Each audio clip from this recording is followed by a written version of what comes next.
Om Sri Chinmaya Sadgurave Namaha. We are discussing life after death based on Kathopanishad, Mantra Prathamadhyay, Dvitiya Valli, and Mantra number 12. What is the mantra? Tandurdarsham Udhavanupravishtam Guhahitam Gahvarishtam Puranam Adhyatmayogadhigamen devam Matva dhiro harsha shokau jahati Tandurdarsham gudhamanupravishtam guhahitam gahvarishtam puranam Adhyatmayogadhigamen devam Matva dhiro harsha shokau jahati. Hey Nachiketa, can you imagine or can you remember what you asked? Whatever you asked me, that Tvam means that what you asked. Durdarsham,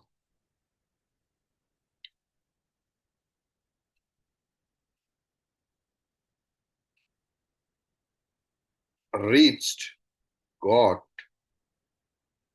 after a lot of hard penance. कठोर साधना की द्वारा उपलब्ध गूढ़ very deep which is avyakta swarupa is untold inexplicable intrinsic nature and which is very deep ati gahan anupravishtam. It is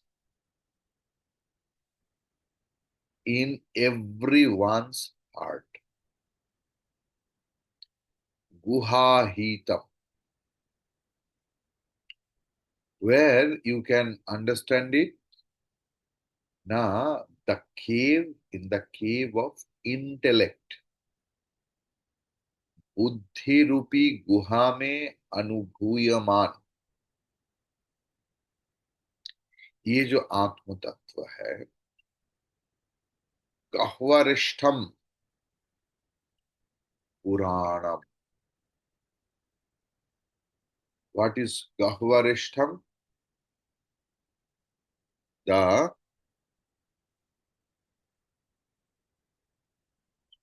huh.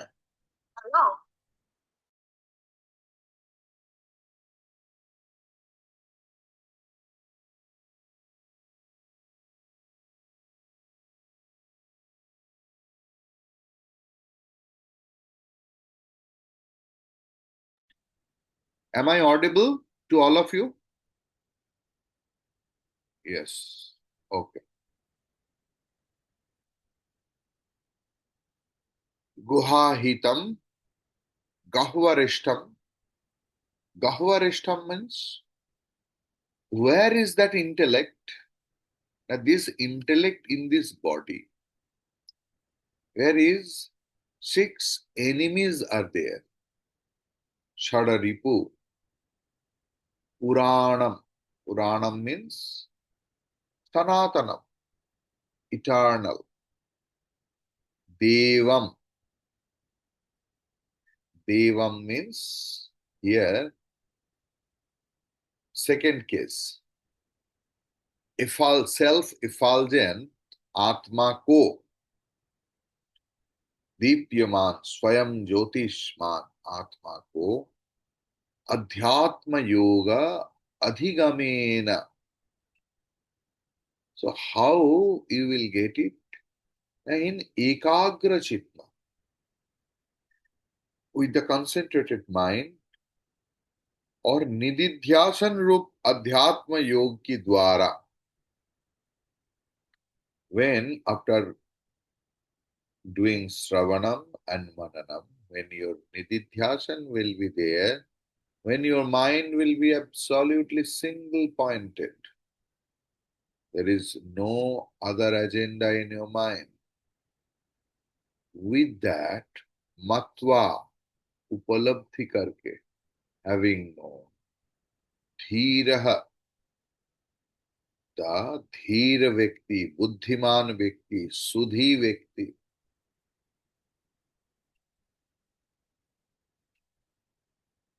Harsha Shokau, Jahati, in life, the excitement and the sorrow, they cross over.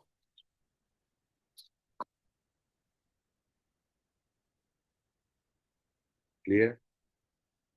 So the wise sage who, by means of the meditation on the inner self, recognizes the ancient who is difficult to be seen, who is unfathomable and concealed, who is hidden in the cave of the heart, who dwells in the abyss,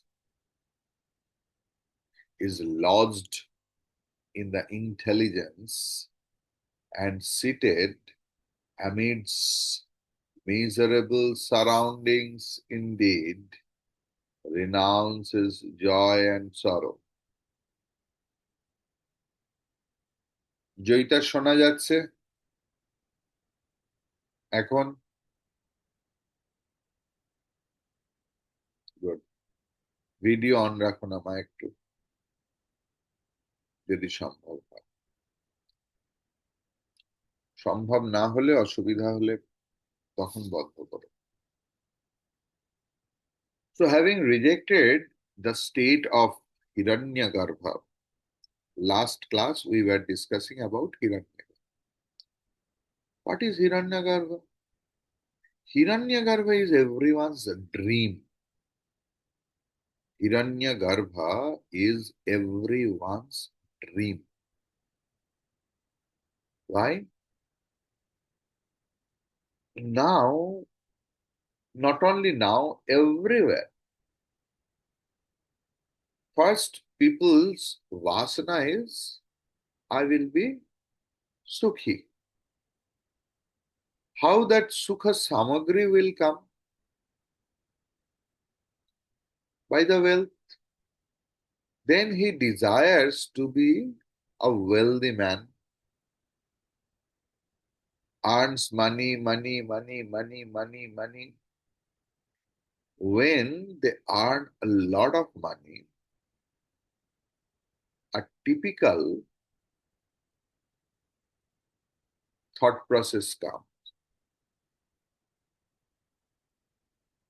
that I will rule over all. Everyone wants to rule over others. And when they can't, that is the main problem. Husband wants to control wife, wife wants to control the husband, parents want to control the children. In the office, boss wants to control the other colleagues. That I will control someone else. It's a hidden vasana for each and everyone. But for the wealthy one, they want to control more. That's why they show their valor. They see how wealthy I am, so you obey me. They take pictures with the big, big giants that see who are my friends. The best way to control others is to gather the information of others. If you come to know that Divakar Chaitanya knows your nook and corner, you will be afraid of Divakar Chaitanya because it should not be leaked, my information. So naturally, you will try to, obey the things. This is a natural theory. So Hiranyagarbha means like Google. It has all the information. The total buddhi, total intellect, total mind, all the resources are stored over there. Clear? So we were discussing about Hiranyagarbhatva in last mantra. That having rejected the state, लेकिन ऐसे करने के बाद भी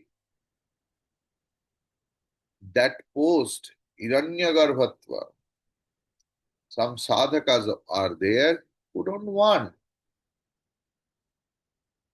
I want only one thing.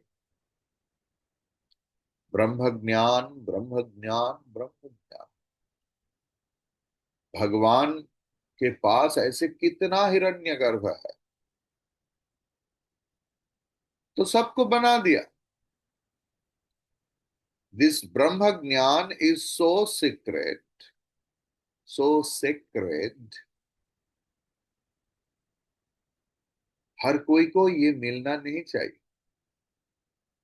Like atom bomb, it should not be with everyone else. It should be with the responsible one who will not use, only just tell, hey, দেখছো তো আমার কাছে কি আছে? And others will be, yes, yes, yes, yes. So, Hiranyagarbhatva, Bhagavan is giving, which is desire of all, not only many, desire of desire of all in many forms. So having rejected the state of Hiranyagarbha, upon what should a true seeker's heart be fixed? Is there anything subtler to be realized whereby a greater perfection can be achieved? These questions naturally rise up in the mind of any student who is pursuing a study of Kathopanishad. And with the teacher's answer to these questions starts the real Upanishad. So with this stanza, with this mantra, starts the entire discussion of the theory and the technique of self-perfection. Mrityu Devata, in this statement, clearly indicated that there is an eternal truth, and which is far subtler than the state of the total mind, and that a seeker can discover this Brahma Vidya and realize it as this I am. I am, aham, asmi. In an intimate personal experience, ये अनुभव की विषय है.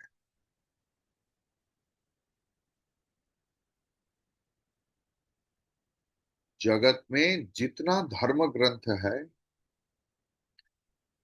सब मानने का विषय है कि मैं जो बोल रहा हूं ये तो मानो।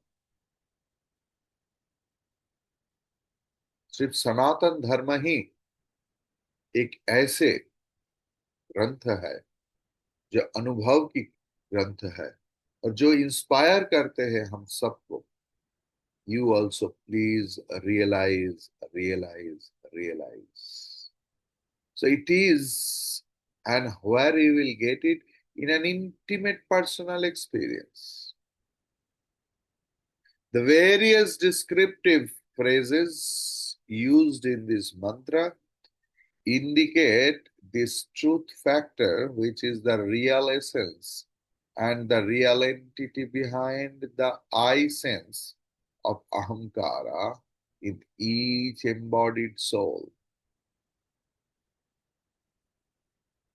Like Purana, Purapi Nava Iva iti Purana.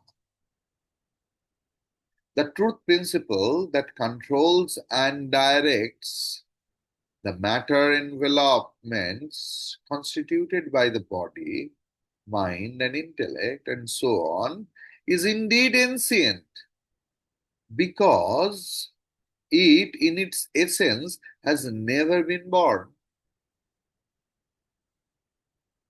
It has never been born, it was, and it is as if new. Ura api may be very old. Nava eva, as though it is new. Now it has born. Just as the space in a pot and the all-pervading space is one and the same, irrespective of the pot's existence or destruction, so too the pure consciousness or the light of the wisdom as such has neither been ever born nor will it ever know any decay or death. Thus, the unborn, undecayed, deathless atma can only be indicated by the word ancient, Purana.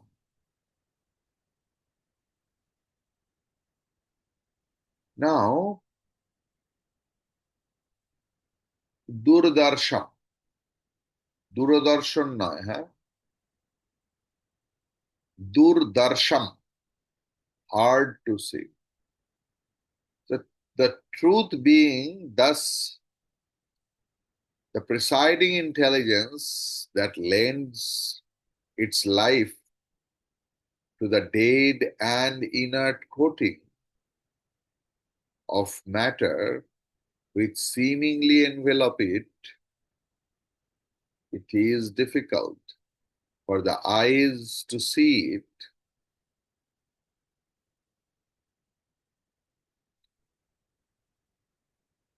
The eye, being an instrument, can only see objects other than itself. आंख सबको देख पाते हैं लेकिन आंख अपने खुद की आंख को खुद को देख नहीं पाती. It can never hope to see itself. A telescope cannot be used for viewing the very eye of the observer himself. In this sense, the controller and director of the eye, the atma, cannot be seen by the eye. It is to be noted here carefully that in negative the capacity of the eyes to see truth, the intention of the Shruti is to negate the capacity of all other sense organs, such as the mind and the intellect, to visualize, feel, or know the subtle truth as an object. In short, truth realization or Ishvara Darshana is not earned through the same process as those by which we see an object, feel an emotion, or know an idea. Truth can only be subjectively experienced as an experiencer's own self. Gudham anupravishtam. The word was there in the mantra. Lodged in the innermost recess. So certainly to limit the all-pervading atma as lodged in the innermost recess is to deny it. But Mrityu Devata is no blasphemer, and Shruti is not the work of, Ingersoll.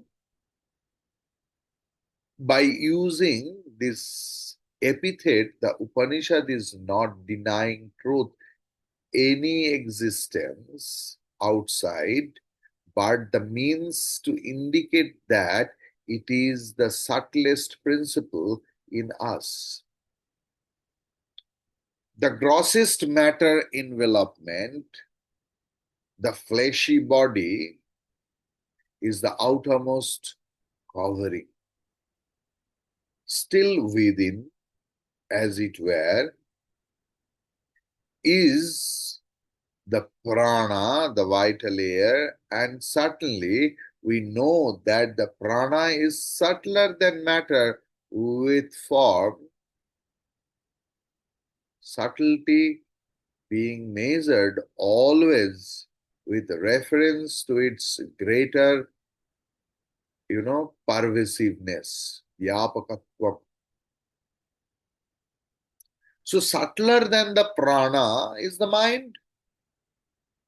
We have seen in Tattva Bodha, Atma Bodha, in Viveka Chudamani also.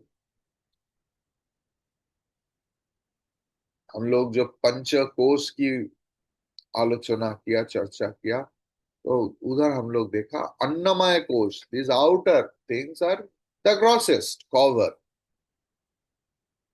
They are the sheath, they are the covering, they are the layer. The outermost, the most grossest cover is this body. Then pranamaya.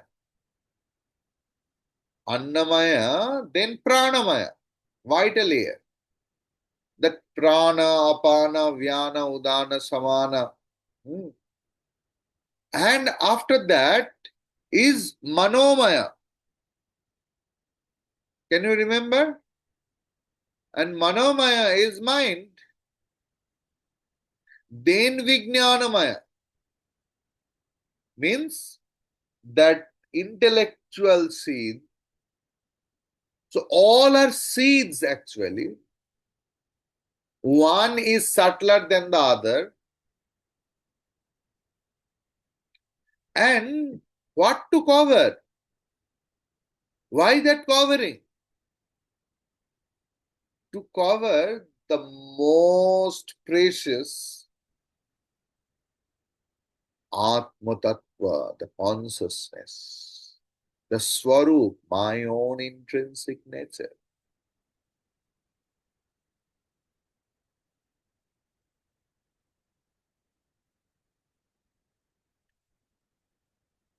So we know that prana is subtler than matter with form, subtlety being measured always with reference to its greater pervasiveness.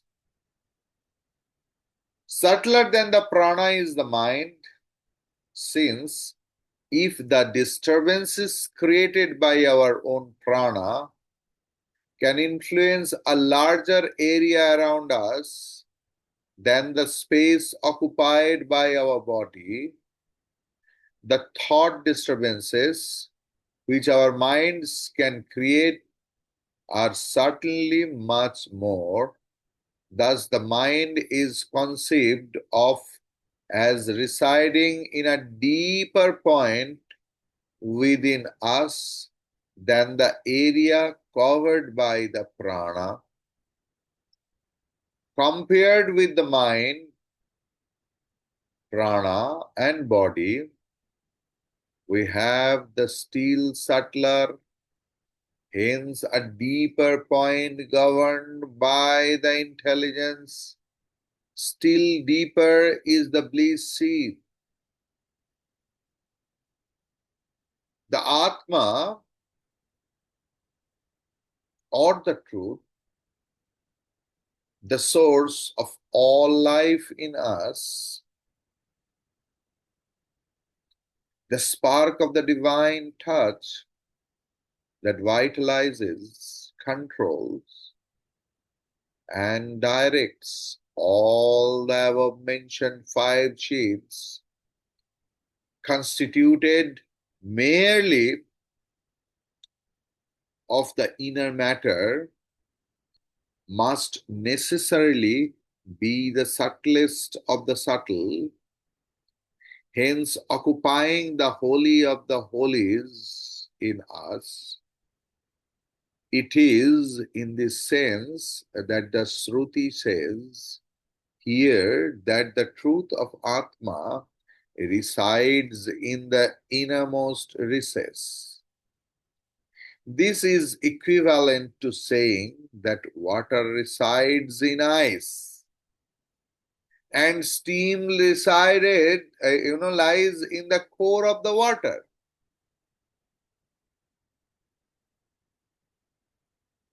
But where it is? Guhahitam, hidden in the cave of the heart. So it is an ancient Aryan concept sanctioned by the Vedas and acceptable even today that in the cave of the heart is the seat of true intelligence. That is not the physical heart.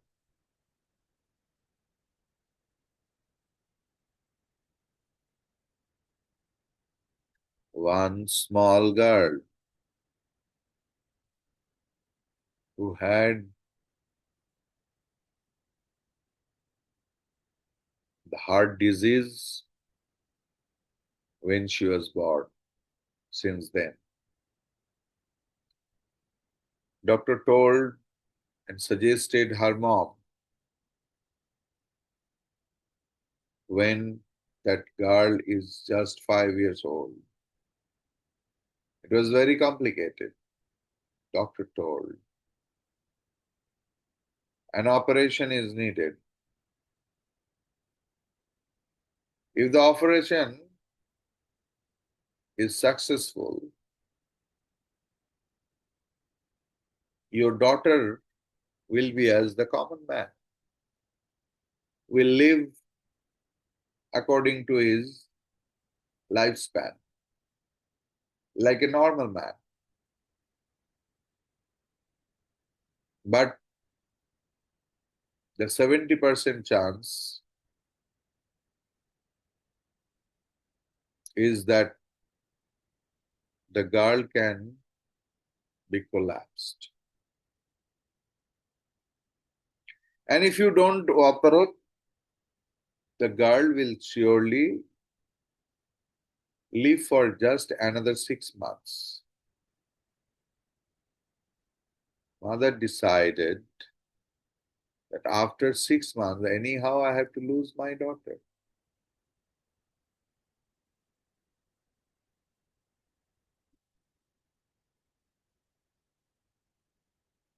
So why not today I take the decision? She gave her consent that yes, go on.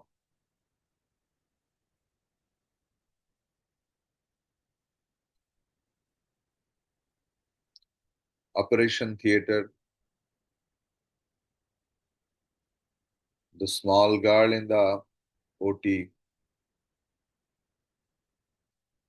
doctor started chatting with that girl. Suddenly, the girl asked that doctor, that, can you do one thing for me? What? Doctor told, are you afraid of this operation? No, no, not at all.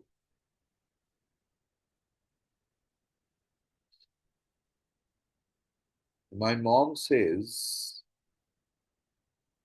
that my beloved God resides in the heart,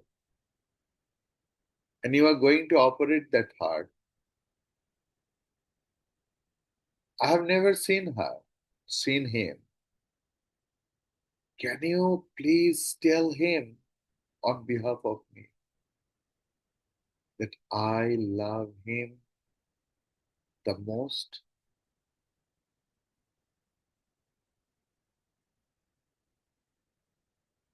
Doctor's eyes were filled with tears.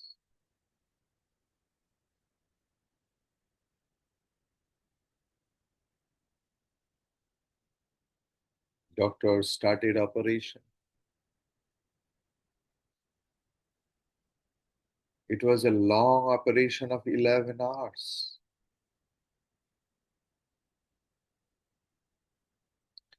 And after the operation also, doctor doesn't know whether that girl will be collapsed or he will be alive, she will be alive. After 11 hours, when that girl was taken to the cabin, after a few hours, when everyone started knocking, the girl did not open up her eyes.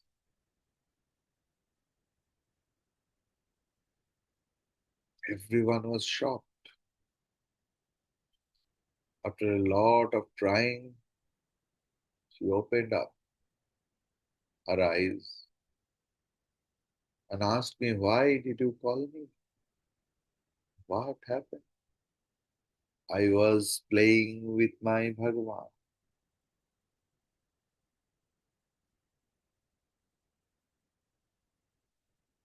That incident happened in Gujarat, Vadodara.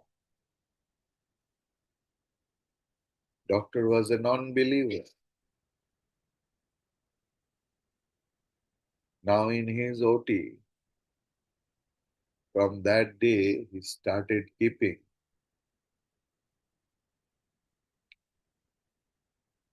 Bhagavan's picture, that Guha Hitam. Bhagavan is Guha Hitam, Udham Anupravishtam.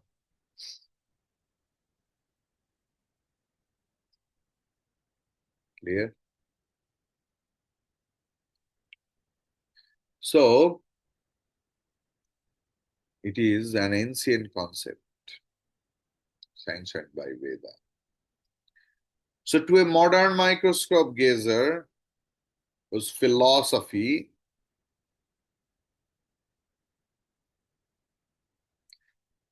rises no higher than the principle of see to believe, this statement may read absurd.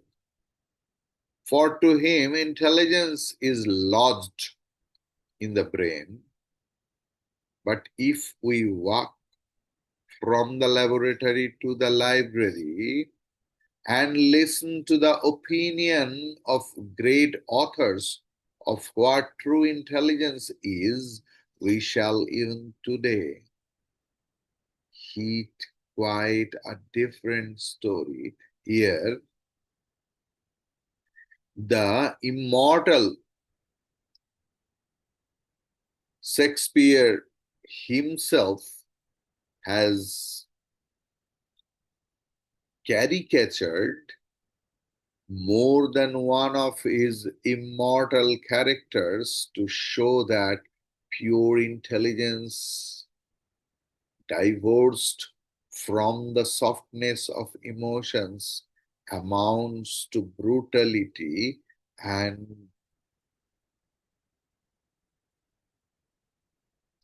that villainy. So, all poets and men of letters, philosophers and thinkers, in short, all but the matter of fact scientists, roar in unison that enduring thoughts can bubble up only when an intellect is sweetened by the syrup of the heart. In spiritual self discovery, also, an intellect tempered by the qualities of the heart alone can be of service. And this truth is pointed out by the general acceptance in the Vedas that intelligence resides in the cave of the heart and self realization is gained through a controlled application of a happy synthesis of the both the head and the heart. Now, Gahvarishtham, seated amidst miserable surroundings. So, I hope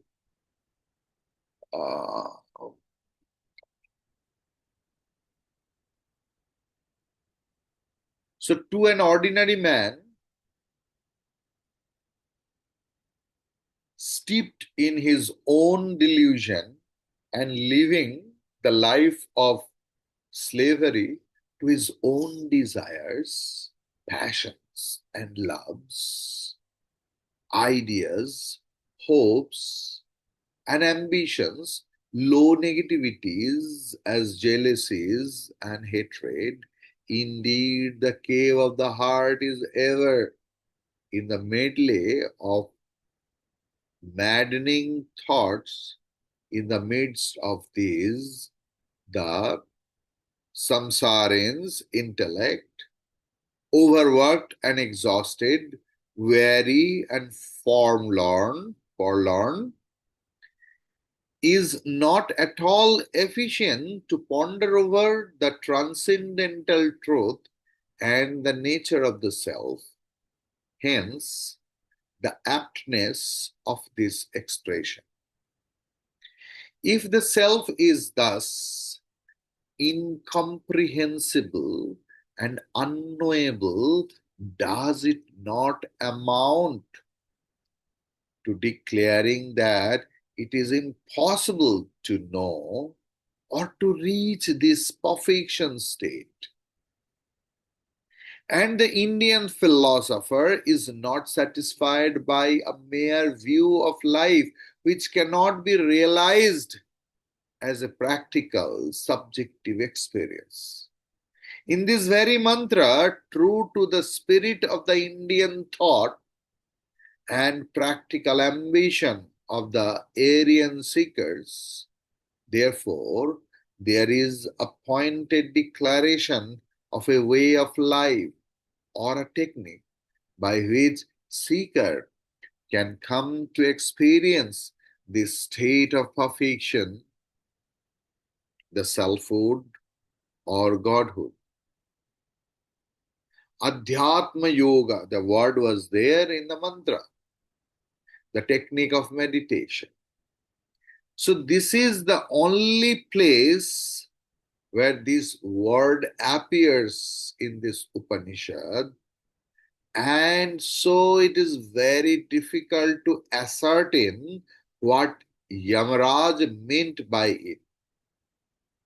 As a matter of fact, this is the first occasion in the entire literature of the Upanishads we have the mention of yoga as a term, yoga, the word, comes from the root yuj dhatu, to join or unite. So earliest usage of this root was in the sense to yoke horses, bulls, and so on. It is later on that the word developed into a complete Shastra, and today it has a meaning of existence of disciplined activity of the body. And with reference to the mind,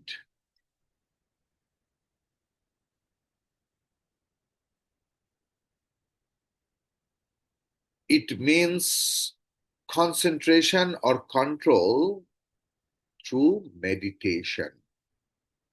So we will stop over here today and we will continue tomorrow.